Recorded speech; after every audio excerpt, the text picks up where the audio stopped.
that living healthily is actually very easy and it does not cost a lot.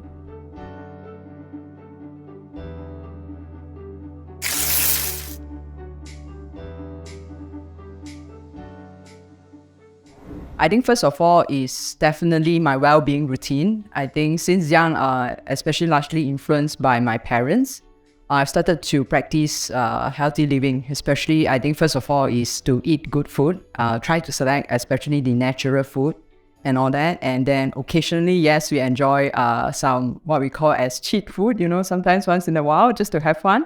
And then second thing is I try my best to be physically active. So I enjoy playing badminton. Last time in USM, I played fencing. Nowadays, I played ping pong and I enjoy hiking with my friends as well. And I think third thing is to get good sleep when it comes to keeping a well-being routine for my physical health. And I think lastly is to consistently and consciously build good relationship with my loved ones, whether it's spending time over the weekend reading storybooks with my daughter, and then even traveling and all that.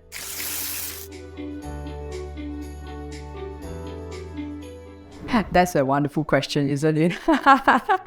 We all know all the knowledge when it comes to healthy living. So it's about time for us to do it.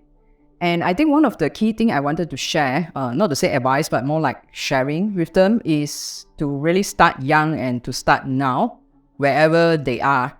A lot of times I would encourage youngsters, especially university students, to start to take care of their own health, start to see health as the main priority. Because then later on, as you move on to your next stage of life, you wouldn't have that capacity to start building that habit. And at the end of the day, it's all about habits and lifestyle.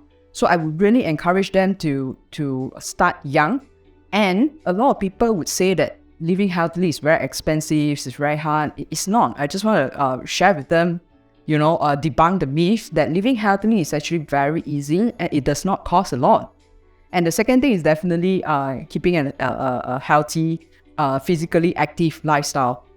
And we know, I've been to a few campuses. I thought USM, we have the most wonderful campus, especially our Minden Field and then the whole route, right? Take a walk and take a hike. We used to run around when we trained last time, and we have gym, we have swimming pool. So make full use. I really encourage the students, make full use of all the facilities that we have in the universities. And thirdly, definitely get enough sleep. I know nowadays students, we are into karaoke, back then our university days. And then some of the guys, they like to play all the online games and all that. But I really encourage the students start to build a habit of getting enough sleep. And then number 4, I think this is probably the least of everybody's attention is like their mental health. Start picking up some of the mental health tools. At the end of the day, what I look at is just like a toolbox. It's all about tools that you learn. And then you keep on practicing it and maintain that habit that will help you to improve your well-being.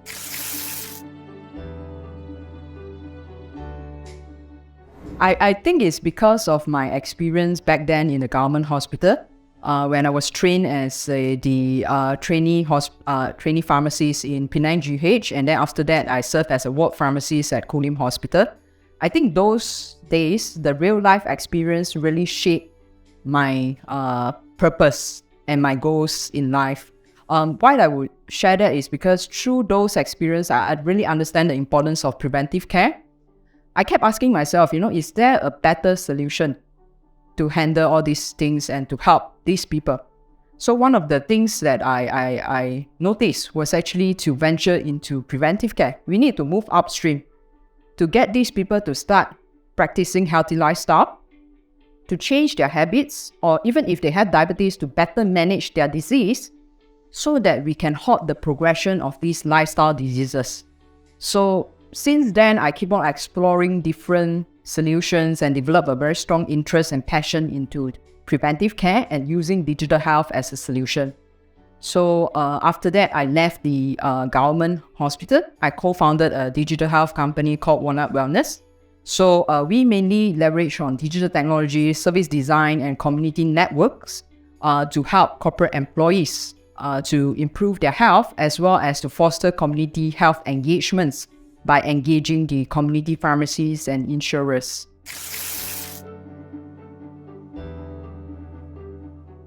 For me, in terms of the core values that I look at in recruiting a talent, first of all, is definitely the mindset. I would look for talent with growth mindset. And the second thing is accountability and integrity.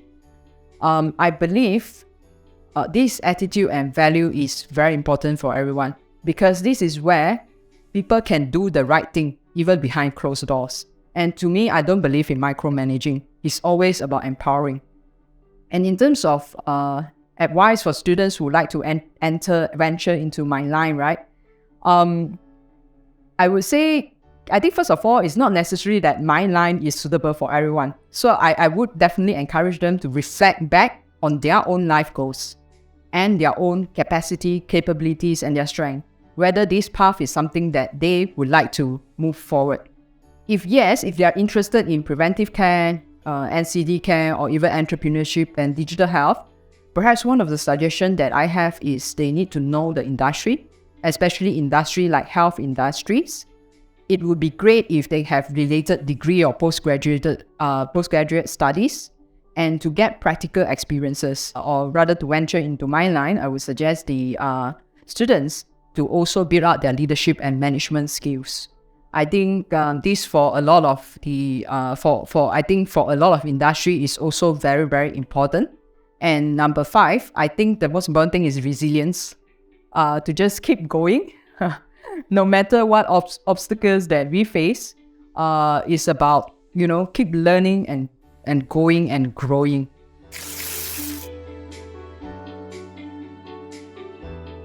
So I would encourage the students to engage a mentor, because I think this is quite important, especially in the field that the students would like to pursue.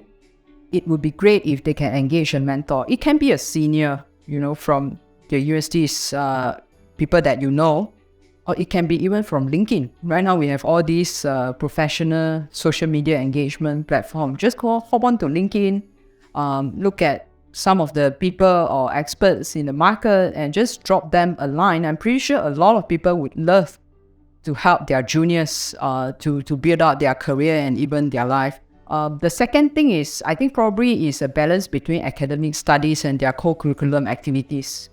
To me, it is the co-curricular activity exposure that helped me to build up my workplace required skills. We talk about leadership, communication, social and presentation skills, strategic thinking and planning, even teamwork, the whole attitude and resilience. As I reflect back, I think it was mostly the co-curricular activities that helped me to build up those skills. And how do students can get that experience? I think through all the university's activities, even internship or even volunteerism. I believe these are also some of the initiatives that the universities are also trying to push forth among the students, even volunteering in NGOs like National Kidney Foundation. So these are also one of the ways that the students can build up these skills.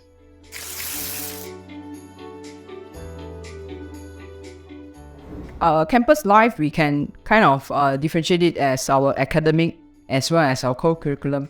In terms of our academic, I think definitely USM offered a quality degree and postgraduate program, because I feel my exposure there when it comes to academic, I get to see a wide range of syllabus. When it comes to, like, for example, for pharmacies, right, we cover industry, research, clinical practice, social and public health, and that was when I get exposed to public health and preventive care as well. And the second thing is definitely the co-curricular activities. I was actually the one of the pioneers and the team captain for fencing club. Yeah, when I joined, it was probably the first year that they started off fencing club in USM. So together with the pioneers, I spearheaded the whole development of the team, from scratch. Without nothing, we started off with the whole budget planning, resource planning, trying to get the training place, and then grow the team with recruitment. And then need to lead the team and motivate the team, setting up the training system and management and all that. So that was a really, really a good experience that, as I said, it helped me to build up all the skill sets that I require in the workplace.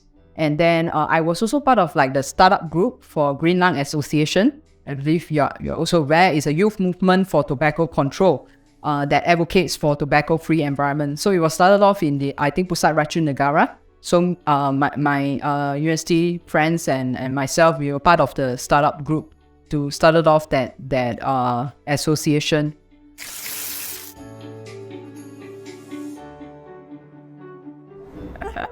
I have a lot. It was quite hard to when I see the question top three. I think as I've shared, I think when we first started off fencing club, I also get the opportunity to represent USM and Penang in inter-university fencing competitions as well as SUKMA. So that was really a wonderful experience because it was a personal breakthrough for me.